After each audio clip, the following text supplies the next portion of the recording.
ተጠባቂው የአውሮፓ ቻምፒየንስ ሊግ 16 ጥሎ ማለፍ የመልስ ጨዋታዎች ትናንትና ተደርገው አጠቃላይ ወደ ሩብ ፍጻሜው የገቡ 8 ክለቦች ተለይተው ታውቋል። ትናንትና ከተደረጉት መርሃ ግብሮች ከሁሉም የሚጠበቅ የነበረው በሪያድ ኤር ሜትሮፖሊታኖ ስቴዲየም ሁለቱ የማድሪድ ክለቦች ያገናኙ ጨዋታ መርሃ ግብር ነበር። እንደምናስታውሰው ባለፈው ሳምንት በሳንቲያጎ ቤርናቦ በሌላኛው የማድሪድ ከተማ ክለብ ታሪካዊ ሪያል ማድሪድ 2-1 በሆነ ውጤት ማሸነፉ የሚታወስ ነው። ትናንትና የመልሱ ጨዋታ በብዙ ጉዳዮች ተጠብቆ ነበር። ሁለት የአንድ ከተማ ተቀናቃኝ ክለቦች ናቸው። ደግሞ በታሪክ እስከ 2013 እንደ አውሮፓውያኖች አቆጣጠር ድረስ የሪያል ማድሪድ የበላይነት የሚንጸባረቅበት የተቀናቃኝነት ስሜት ያለው የደርቢ ጨዋታ እንደነበር የሚታወስ ነው። ነገር ግን የአሁኑ አሰልጣኝ ዲያጎ ሲሞኔ ወደ አትሌቲኮ ማድሪድ ከመጡ በኋላ ከ2013 በኋላ ግን ያለውን የሚዛን መዛነፍ ያስተካከሉ አሰልጣኝ እንደሆኑ ይነገርላቸዋል። ከዛ በኋላ በጣም መገመት አስቸጋሪ ነው ሁለቱ ክለቦች ሲገናኙና ትናንትና ይሄንን እውነታ ኤል ቾሎ ወይንም ደግሞ ዲያጎ ሲሞኔ ያስመለከቱበትን አጋጣሚ ትናንትና ተመልክተናል። በጣም በብዙ ድራማዊ ክስተቶች የታጀበ የማድሪድ ደርቢ ጨዋታ ነው በአውሮፓ ቻምፒየንስ ሊግ ምሽት ትናንትና የተመለከትነው።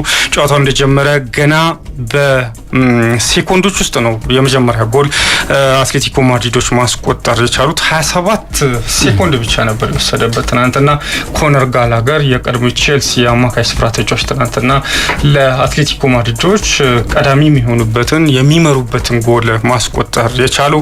ጎሉም የተቆጠረበት መንገድ በተለይ የዲያጎ ሲሞኔ ልጅ ሲሞኔ ጁኒየር ትናንትና ጁሊያኖ ሲሞኔ በሚል ይጠራል። ተጫዋቹ ለዲፖል አቀበለ። ዲፖል ደግሞ በጣም በአጭሩ ለኮነር ጋላገር ያሻገረለትን ኳስ ጋላገር በሚገባ ተጠቅሞ ነው የመጀመሪያ ጎል የተቆጠረውና ትናንትና የሪያል ማድሪድ የግራ መስመር በጣም ደካማ የሚባል መከላከልን በተደጋጋሚ የተመለከትንበት ነበር።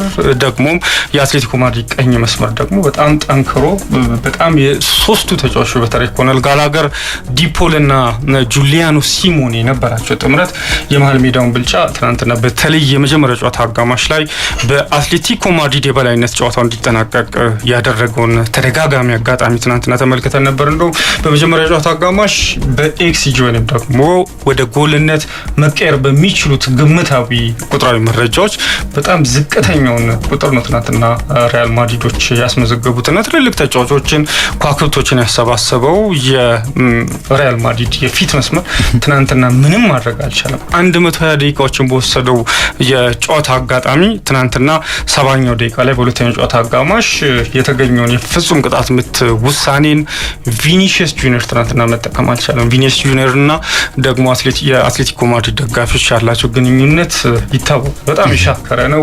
ከዚህ ቀደም የዘረኝነት ጥቃት ሁሉ የሰነዘሩበት እሱም ለመምሸቅ ቅርብ ነው፣ በጣም ቅርብ ነበር። ትናንትና ጎሉን ቢያስቆጥር የሚያሳዩ ደስታ አገላለጽም በተመሳሳይ ይጠበቅ ነበር ትናንትና። ነገር ግን ይሄንን አይጠበቅም ነበር። ግን ከሱ የሳተበት መንገድ በስነ ልቦናው ረገድ ተጫዋቹ በዘንድሮ ዓመት በተወሰነ መልኩ የተረጋጋ አይመስልም። ልበ ሙሉነቱ በራስ መተማመኑ አጥቷል በዘንድሮ ዓመትና በጣም ጥቂት ጎሎች ነው ያስቆጠረው። በአምና ለባሎን ዶር በተያጨበት የውድድር ዓመት በጣም በርካታ ጎሎችን ያስቆጠረው ቪኒ ጁኒየር ዘንድሮ ግን እየተቸገረ ነው የሚገኘው። አንደኛው ምክንያት የኪሊያን ሚባፔ መምጣት እንደ ምክንያትነት እየተጠቀሰ ነው የሚገኘው። በመሀል አጥቂነት ነው ትናንትናም ኪሊያን ሚባፔ ጨዋታውን የጀመረውና ነገር ግን እሱም የተሻለ እንቅስቃሴ ቢያደርግም ነገር ግን ያለቀላቸውን የጎል ማግባት አጋጣሚዎችን ማግኘት አልቻለም። ትናንትና ቀደም ብዬ እንዳልኩት መሀል ሜዳው ላይ የአትሌቲኮ ማድሪድ ብልጫን ትናንትና በሁለቱም የጨዋታ አጋማሾች የተመለከት ነው። 90ኛው መደበኛ ደቂቃ በዚህ አጋጣሚ ተጠናቀቀ። ጭማሪ 30 ደቂቃውም ያን ያህል የጎላ ተጽዕኖ ያልተመለከትንበት የጨዋታ አጋጣሚ ሆኖ ነበር የተጠናቀቀውና ወደ መለያ ምት አምርቶም በመለያ ምቱም በጣም ድራማዊ ክስተትን ተመልክተናል። ትናንትና በተለይ በመቺዎቹ በኩል በሪያል ማድሪድ በኩል ኪሊያን ሚባፔ ነበር የመጀመሪያውን የመለያ ምት ወደ ግብነት መቀየር የቻለው። ከዛ በኋላ ከሱ በማስከተልም በተለይ የመታው ሶርሎት ነበር። እሱም እንደዚሁ በሪያል ማድሪድ በአትሌቲኮ ማድሪድ በኩል እንደዚህ ማስቆጠር ችሏል። ነገር ግን በአትሌቲኮ ማድሪድ በኩል ሁለተኛ መቼ የነበረው አርጀንቲናዊ የቀድሞ ማንቸስተር ሲቲ የፊት መስመር ተጫዋች ጁሊያን አልቫሬዝ ጎሏን አስቆጥሯል። ነገር ግን ደስታውን እየገለጸ ባለበት ሰዓት የመሀል ሜዳው ዳኛ ደስታውን እንዲያቋርጥ ያደረገ አጋጣሚ ነበረ። ከቪአር መልእክት ደርሷቸው ነበረና በቪአር በተለይ መለያ ምቱ ከታየ በኋላ ተሽሯል። ትናንትና የተሻረበት አጋጣሚ በተለይ የፊፋ የጨዋታ ህጎችን የሚያወጣ ዲፓርትመንት አለው IFAB የሚባል 10ኛው ህግ ላይ በተለይ the kicker may not play the ball a second time ይላል።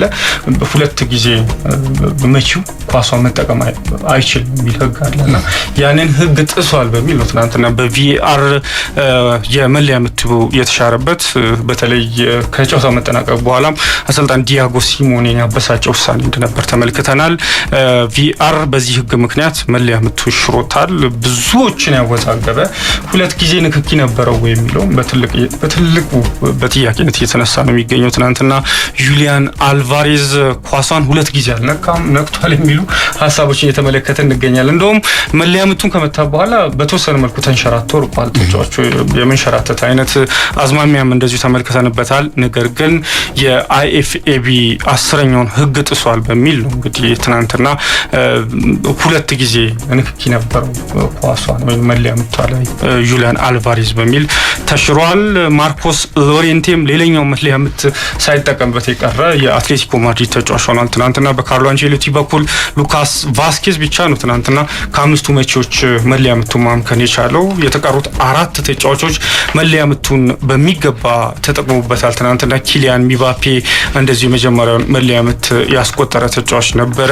ከሱ በመቀጠልም መለያ ምቱን ጁድ ቤሊንጋም ተጠቅሞታል። ፌዴሪኮ ቫልቬርዴ እና እንደዚሁም አንቱዋን ሩዲገር ተጠቅሞበታል። በስተመጨረሻ እንደውም ኤንሪክ ወይንስ ደግሞ አንቶኒ ሩዲገር የመጨረሻውን መለያ ምት ይምታ በሚልም የተወሰነ ሲወዛገቡ ነበር። ነገር ግን በስነ ልቦናው ረገድ አንቶኒ ሩዲገር ላይ የሚነበበው ስሜት የተሻለ መሆኑን ተከትሎ ካርሎ አንቼሎቲ ከወጣቱ ኤንሪክ ሩዲገር ቢመታው የተሻለ ነው በሚል ውሳኔውን እንዳስተላለፉ በስተመጨረሻ በሰጡት አስተያየት ተናግረዋል።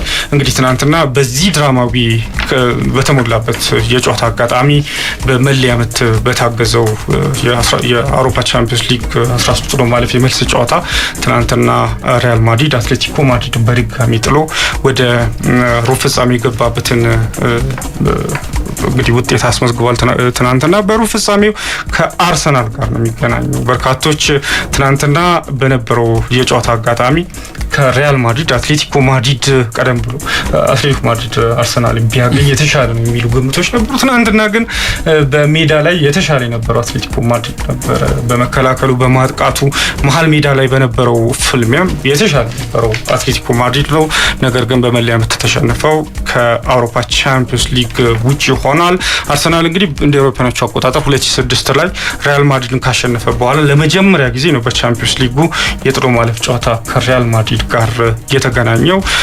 ሪያል ማድሪድ ደግሞ ተደጋጋሚ ነው እንግዲህ የከተማ ተቀናቃኙን ክለብ አትሌቲኮ ማድሪድ ከቻምፒዮንስ ሊጉ ውጪ ያደረገው 2014 2016 ላይ በፍጻሜው ተገናኝተው ሁለት ጊዜ ዋንጫ እንዳያገኝ ያደረገው ሪያል ማድሪድ ነው። ከዛ በተጨማሪ 2015 2017 ዘንድሮም እንደዚሁ ከአውሮፓ ቻምፒዮንስ ሊግ ውጪ ያደረገው ሪያል ማድሪድ ነው አትሌቲኮ ማድሪድ እና ትናንትና በዚህ መልኩ ጨዋታው ተጠናቋል። ሌላኛው የጨዋታ አጋጣሚ የነበረው ቪላ ፓርክ ላይ የተደረገው የኡናይ ኤምሬ አስቶን ቪላ ክለብ ብሩገን ያስተናገደበት የጨዋታ መርሃ ግብር ነበር። 3-0 በሆነ ውጤት ነው የተጠናቀቀው። ለነገሩ ያለቀለት ጨዋታ ይመስል ነበር። ምክንያቱም ቤልጅየም ላይ ቀደም ብሎ ማለት ነው በአስቶን ቪላ አሸናፊነት ተጠናቆ ነበር የመልሱ ጨዋታ። ያን ያህል ያልተጠበቀም። ነገር ግን ትናንትና ክለብ ብሩጎች በመጀመሪያ ጨዋታ አጋማሽ ጥሩ መንቀሳቀስ ችሎ ነበር። ግን 17ኛው ደቂቃ ላይ በቀይ ካርድ ተጫዋች አጥቷል። በተለይ ማርከስ ራሽፎርድ ወደ ጎል ጎል እየሮጠ ባለበት ከኳስ ጋር አደናቅፎት የመጨረሻ ተጫዋች ስለነበረ በቀይ ካርድ ተጫዋቹ ከሜዳ ወጥቷል። ሳበር የተሰኘ ተጫዋች ነበረ። በጎዶሎ ነበር፣ በ10 ተጫዋቾች ነበረ ጨዋታውን ለማጠናቀቅ የተገደዱ። ከዛም በኋላ ነው 3 ጎሎችን ክለብ ብሩጎች አስተናግደው አጠቃላይ በአስቶን ቪላ 6-1 ድምር ውጤት ነው የጨዋታ መጠናቀቅ የቻለው። ትናንትና 2 ጎሎችን ማርኮ አሴንሲዮ አስቆጥሯል። በቀጣይ በሩብ ፍጻሜው ከፒኤስጂ ከፓሪስ ሰን ጀርማን ጋር ነው የሚገናኙት። ማርኮ አሴንሲዮ ደግሞ ንብረትነቱ የፓሪስ ሰን ጀርማን እንደሆነ ይታወቃል። ስለዚህ የሱን ግልጋሎት ኡናይ ኤምሬ በሩብ ፍጻሜው እንደማያገኙ ይታወቃል። ያው ከእናት ክለቡ ጋር በተቃራኒ መጫወት ስለማይችል ማለት ነው። ማርኮ አሴንሲዮ ትናንትና በዚህ መልኩ ይህም ጨዋታ ተጠናቋል። ሌላኛው የፈረንሳዩ ሊል እና ቦሩሲያ ዶርትሙንድ ያደረጉት ጨዋታ ነበር። በቦሩሲያ ዶርትሙንድ 2-1 አሸናፊነት ተጠናቋል። ይህ ጨዋታ ጀርመን ላይ 1-1 እንደተጠናቀቀ ይታወሳል። በዚህ ምክንያት ትናንትና ይህም ጨዋታ ተጠብቆ ነበር።